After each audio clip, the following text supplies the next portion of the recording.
Terence Crawford acaba de ganar una de las peleas más grandes de su vida. Sale del ring con una bolsa de casi $50 millones, el público de pie, los comentaristas diciendo que lo que hizo fue una clase de boxeo y muchos ya discutiendo si es el mejor libra por libra del mundo. Pero cuando todos esperan verlo sonreír, disfrutar y posar con los cinturones, pasa algo que nadie ve venir. Se niega a pagar una multa de $300.000 y deja claro que no va a pedir perdón. No lo dice con rodeos ni con medias palabras. Deja claro que no va a pagar algo que siente que no es justo, aunque venga del WBC, una de las organizaciones más conocidas del boxeo. Esa actitud llama la atención porque no viene de un peleador cualquiera. Viene de un campeón que lleva años ganando, noqueando, unificando títulos y demostrando que dentro del ring sabe exactamente lo que hace. Crawford no es un improvisado, no es un loco buscando cámara. Es alguien que, después de una carrera llena de victorias, decide marcar un límite. El problema estalla cuando el WBC anuncia que le quita el cinturón por no pagar esos $300.000. Sobre el papel parece algo simple, no pagas, pierdes el título. Pero para Crawford no es tan fácil. Él lo ve como una forma de presionarlo y de sacar más dinero solo porque acaba de cobrar una bolsa enorme. Lo dice claro, ya pagó las tasas normales a otras organizaciones, como el IBF, el WBO y el WBA. Todas recibieron lo mismo, todas dijeron que sí. La única que quiso más fue el WBC. Y ahí, para él, se rompe todo. Crawford siente que no lo están tratando igual que a otros campeones. No se queja de pagar, se queja de que le pidan más que al resto. Eso es lo que lo enfurece. Desde su punto de vista, no es una multa, es una forma de aprovecharse de su nombre y de la cantidad de dinero que acaba de ganar. Y lo más importante es el momento que elige para hablar. Lo hace cuando todo el mundo está pendiente de él, cuando su nombre está en todos los titulares. En vez de callarse y hacer lo que le piden, usa ese foco para exponer lo que considera un abuso. Para muchos aficionados esto prende una alarma. Empiezan a preguntarse por qué solo a él le exigen esa cantidad extra, por qué justo ahora, por qué con tanta prisa, por qué la reacción del WBC es tan rápida. De golpe, ya no se habla solo de una cifra. Se empieza a hablar de cómo se mueve el dinero en el boxeo, de quién manda de verdad y de hasta dónde pueden llegar las organizaciones cuando un campeón no obedece. El caso deja de ser un simple no pagó y se convierte en una pelea fuera del ring.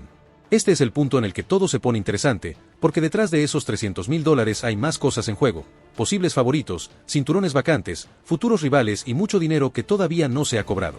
Más adelante se va a ver por qué esta multa llega en este momento, qué nombres pueden estar beneficiándose de esta situación y qué puede pasar con la carrera de Crawford si mantiene su decisión. Y antes de seguir con todo lo que viene después, que aclara mucho mejor por qué este conflicto puede cambiar cosas importantes en el boxeo, es buen momento para pedir algo muy sencillo. Si a alguien le gustan este tipo de videos sinceros y sin miedo a decir las cosas como son, que se suscriba al canal, le dé like a este video y deje su comentario. Continuamos con el video. El anuncio del WBC se vuelve tema central entre periodistas y seguidores, no por el castigo en sí, sino por la forma en que se ejecuta. La organización retira el cinturón con una rapidez que sorprende incluso a quienes conocen los procesos internos. En otros casos hubo plazos más amplios, conversaciones privadas, intentos de resolver la situación sin llegar a medidas drásticas. Aquí no ocurre nada de eso. La decisión llega sin pausa y se presenta como definitiva. Mientras tanto, la postura de Crawford toma fuerza.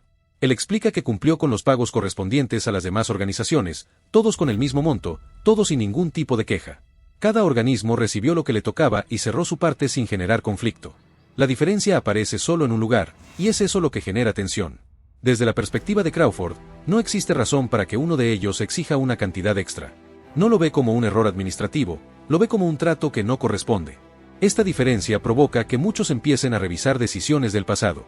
Se recuerdan peleadores que conservaron títulos durante meses sin defenderlos, peleas que tardaron demasiado en confirmarse, mandatorios que esperaron periodos excesivos.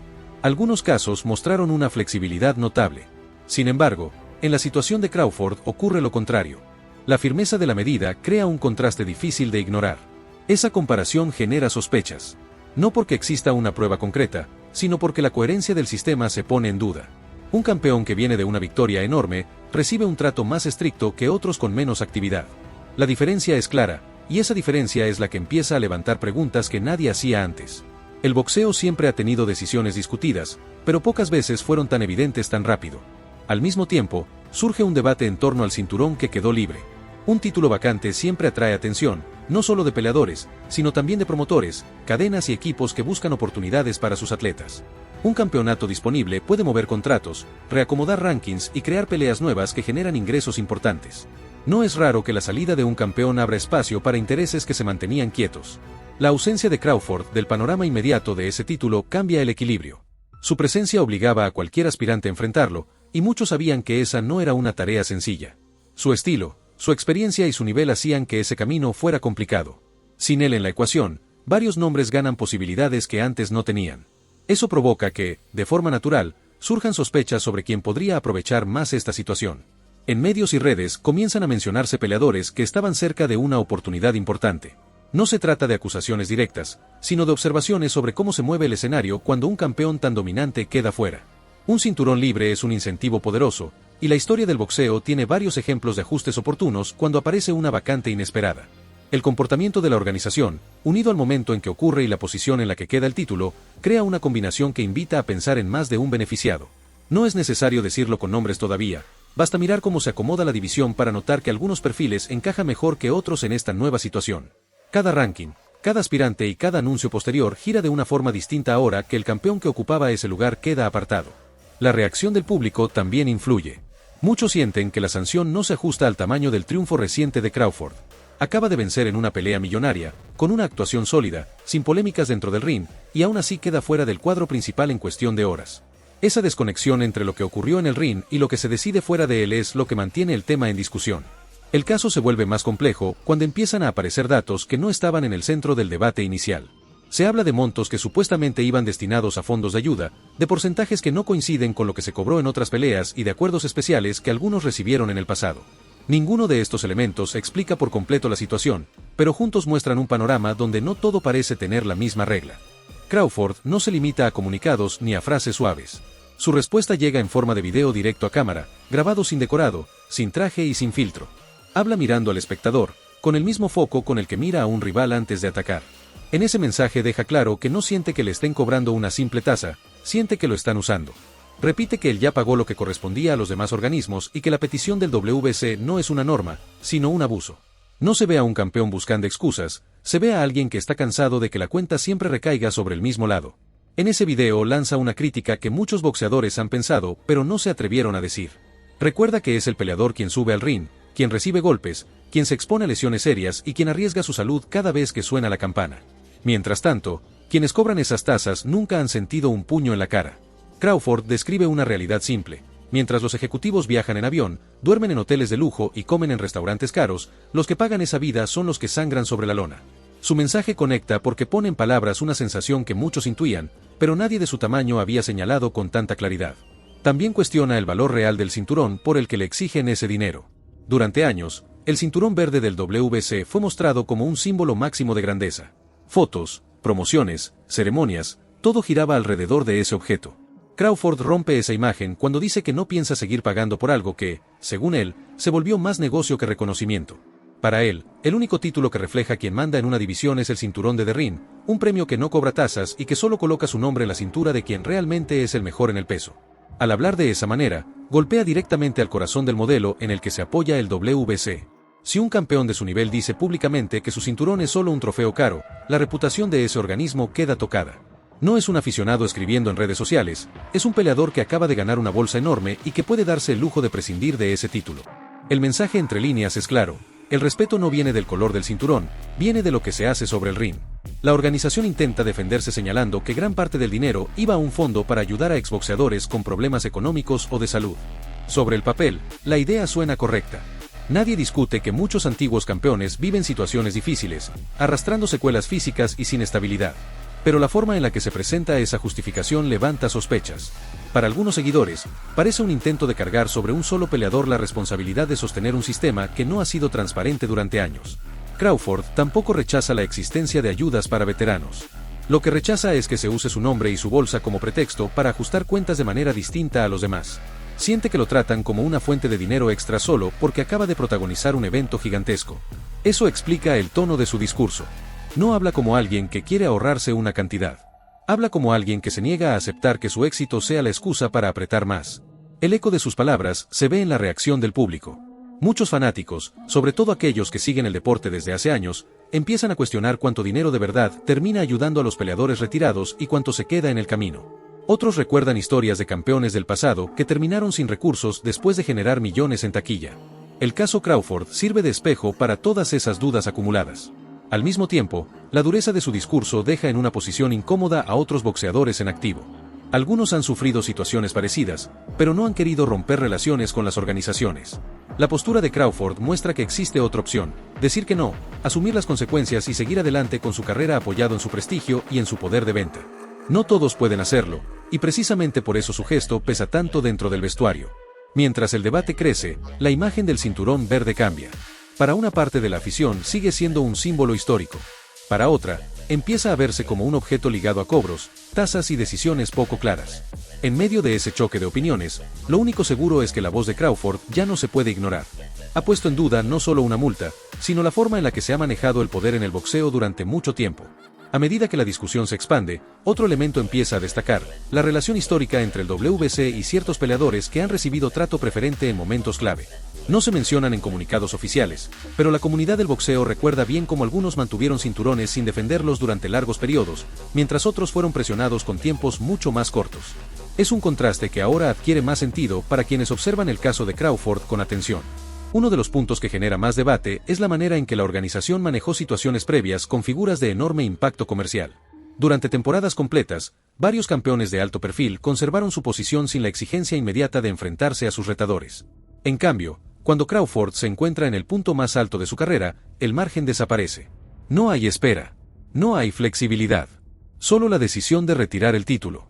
Esa diferencia alimenta teorías entre entrenadores, analistas y fans. Algunos sugieren que existe un interés en asegurar que ciertos peleadores vuelvan a posicionarse en lo más alto de las divisiones. Otros creen que se busca abrir espacio a atletas jóvenes con contratos recientes o acuerdos comerciales que conviene impulsar. Sea cual sea la interpretación, el patrón llama la atención por la precisión con la que se mueve el cinturón después de la salida de Crawford. En este momento, el nombre de un posible beneficiado comienza a aparecer con más fuerza. No porque Crawford lo mencione directamente, sino porque las piezas encajan demasiado bien cuando se observa el escenario completo. La vacante del cinturón crea una oportunidad que antes no existía, y algunos boxeadores ubicados en los primeros puestos del ranking llevan meses esperando una puerta así. Varios de ellos se han mostrado activos en redes, enviando mensajes sobre su deseo de coronarse y tomando el vacío como un impulso para su imagen. La prensa especializada empieza a analizar estos movimientos. Hay peleadores que, con la presencia de Crawford en la división, necesitaban esperar una oportunidad complicada. Ahora tienen un camino más corto y un rival más accesible para disputar el título. Además, existe la posibilidad de que los promotores quieran aprovechar la ausencia del campeón para organizar combates que antes no tenían interés comercial suficiente. Con un cinturón libre, cualquier pelea por ese título gana peso y valor inmediato. Lo interesante es que este escenario no se construye a partir de rumores sin base. Surge de observar cómo se reestructura la división después del castigo al campeón. Los anuncios de posibles peleas llegan con velocidad, los rankings empiezan a moverse y los nombres sugeridos para disputar el cinturón vacante aparecen casi como si ya estuvieran preparados para esa oportunidad antes de que el problema explotara. No hay pruebas de coordinación, pero sí señales que muchos consideran difíciles de ignorar. Crawford, por su parte, se mantiene firme en su posición. No busca recuperar el cinturón por medios administrativos ni intenta negociar con la organización.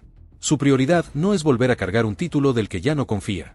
Le interesa dejar claro que no acepta condiciones que considera injustas. Lo que ocurre alrededor del cinturón confirma para el que tomó la decisión correcta al no ceder. Desde su perspectiva, dejar ese espacio abierto puso en evidencia el interés real de quienes movieron la sanción. Mientras la conversación crece, los seguidores del boxeo empiezan a dividirse entre quienes apoyan a Crawford sin reservas y quienes creen que la organización hizo lo que debía. Lo que pocos pueden negar es que la división se movió con velocidad y que, desde la salida del campeón, varios nombres comenzaron a avanzar como si ya tuvieran una ruta trazada. Esta reconfiguración plantea preguntas sobre cómo se decide quién merece una oportunidad titular y quién se queda esperando sin explicación. El comportamiento de cada actor revela parte del panorama. Las organizaciones defienden la legalidad de sus decisiones. Los promotores destacan oportunidades nuevas. Los boxeadores del ranking muestran entusiasmo ante la posibilidad de disputar un título que, semanas atrás, parecía imposible de tocar. Todo se acomoda rápidamente, casi con una naturalidad que no pasa desapercibida para quienes siguen el deporte desde hace años. En medio de estos movimientos, se empieza a hablar de un peleador específico que, por su posicionamiento y su relación con ciertos promotores, aparece como el candidato ideal para tomar ese cinturón. No se trata solo de habilidades, sino del momento exacto en el que se encuentra su carrera. La combinación de juventud, poder de venta y presencia en medios lo coloca en una posición privilegiada dentro de esta nueva reorganización. Mientras la división se mueve como un tablero recién mezclado, el peleador que aparece con mayor fuerza en las conversaciones técnicas no solo ocupa un buen lugar en el ranking, también representa una apuesta estratégica para quienes buscan un nuevo rostro en la élite. Su nombre surge cada vez con más frecuencia porque combina algo que pocas veces coincide: juventud, proyección y una necesidad evidente de que el organismo coloque a alguien sólido al frente del título que quedó libre. La oportunidad es demasiado grande para ignorarla. Su equipo trabaja con precisión. Programan entrenamientos abiertos al público, difunden contenido que muestra mejoras constantes y aprovechan el eco del cinturón vacante para aumentar su alcance. Esta construcción cuidadosa crea una sensación de movimiento natural. No parece un empuje improvisado, parece un plan que llevaba tiempo preparado y que, de repente, encuentra el escenario perfecto para ejecutarse. Los analistas observan su estilo: ataques frontales con buena lectura de distancia, combinaciones rápidas, resistencia alta en rounds finales y un nivel de confianza propio de quienes saben que están a un paso de un combate que puede cambiar toda una carrera. No hay duda de que tiene cualidades fuertes, pero su ascenso repentino llama la atención porque se da justo cuando la división pierde la figura que marcaba el ritmo competitivo. El público empieza a especular sobre el tipo de pelea que podría protagonizar si recibe la oportunidad titular. Las posibilidades son amplias: rivales con experiencia, contendientes que buscan renacer o incluso prospectos que ven la vacante como un atajo hacia el reconocimiento. Cada uno de estos escenarios genera discusiones, cálculos y predicciones, algo que beneficia enormemente la atención mediática alrededor del cinturón. Los promotores también entran en escena. Un título libre no solo es un logro deportivo, es una llave económica que permite proyectar eventos completos, contratos, defensas, retransmisiones y todo lo que se construye alrededor de un campeón nuevo. Con Crawford fuera del cuadro, las negociaciones toman otro color. Ya no se trata de preparar una pelea contra el rival más difícil del peso, ahora se trata de elegir cuidadosamente el combate que permitirá presentar a un nuevo monarca de forma convincente ante la afición. El organismo, por su parte, sigue evaluando candidatos. Revisan récords, calendarios disponibles y compatibilidades comerciales. Aunque sus comunicados mantienen un tono neutro, los movimientos en los rankings dejan pistas claras de hacia dónde se dirige la atención. Algunos nombres suben posiciones con rapidez, otros desaparecen temporalmente de la conversación, algo habitual cuando se ajusta una división que está a punto de coronar a un nuevo campeón. En entrevistas recientes, varios entrenadores han mencionado que la salida de Crawford no solo dejó un hueco deportivo, sino también un espacio psicológico dentro del peso. Su presencia imponía respeto inmediato, obligaba a los contendientes a prepararse de otra forma y reducía la cantidad de riesgos que los equipos estaban dispuestos a tomar.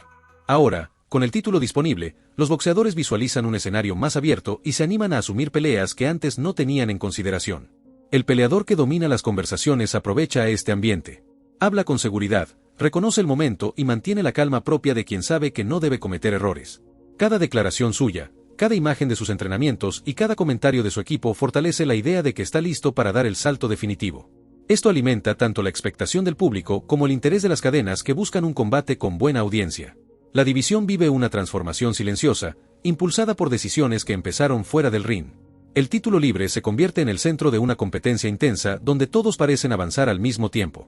Las piezas se mueven sin pausa, cada una con una intención distinta, pero todas con el mismo objetivo: quedarse con el cinturón que antes llevaba uno de los boxeadores más dominantes de la actualidad. Y si alguien quiere seguir viendo videos con este nivel de análisis, claridad y calidad, siempre es de gran ayuda suscribirse al canal, dejar su like y comentar. Ese apoyo permite continuar creando contenido serio, bien contado y sin filtros para quienes disfrutan entender el boxeo más allá de lo que se ve en el ring. Nos vemos en el próximo video.